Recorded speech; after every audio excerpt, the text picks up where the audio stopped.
Allô, docteur Hamouk? C'est votre rubrique santé. Bonjour et bienvenue dans votre rendez-vous médical. On continue dans nos épisodes consacrés à ce thème médical très important et l'un des motifs de consultation les plus fréquents, qui est la fièvre. On a déjà dit que la fièvre est une élévation de la température corporelle au-delà de 38 degrés. Entre 37,7 et 37,9, on parle plutôt d'un fébricule. Au-delà de 38, c'est une fièvre. Mais bien sûr, il faut la prendre en dehors d'un repas, en dehors d'une activité physique intense. Maintenant, quelles sont les causes de la fièvre? Une poussée de fièvre est dans l'immense majorité des cas une réaction normale liée à une infection. Elle est donc, en général, temporaire et banale.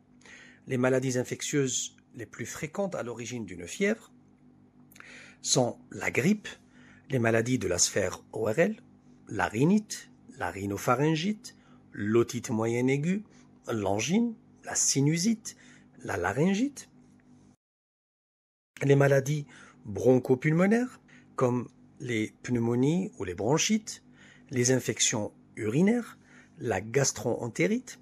On a des maladies infectieuses heureusement plus rares comme la diphtérie, comme la fièvre typhoïde, mais aussi la méningite, l'encéphalite, la pyélonéphrite ou infection des reins, une septicémie ou un sepsis sévère, donc c'est une infection généralisée, un abcès profond. Maintenant, la fièvre, elle peut être aiguë, durer que quelques jours, avec un début brutal, comme ça peut persister quelques semaines, voire quelques mois. On parle de fièvre subaiguë, voire de fièvre chronique. Donc, parfois, on a une cause qui est connue, parfois sans cause apparente.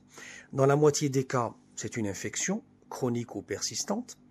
Dans nombreux cas, reste toutefois inexpliquée, comme certaines maladies hématologiques, des maladies auto-immunes ou maladies systémiques, des tumeurs ou des cancers, citant par exemple la maladie de Kawasaki, la maladie de Crohn, la maladie de Still, certains cancers, la sarcoïdose, une leucémie, un lymphome, l'hyperthyroïdie. Il ne faut donc pas laisser traîner une fièvre isolée qui persiste. Alors la survenue d'une fièvre après une intervention chirurgicale est un événement fréquent. Elle ne traduit pas forcément la présence d'une complication infectieuse, mais doit faire l'objet d'une investigation médicale. Donc voici pour notre épisode. On a parlé surtout des causes de la fièvre. On va continuer dans les prochains épisodes de détailler plus ce thème ô combien important. En attendant, prenez soin de vous et à bientôt.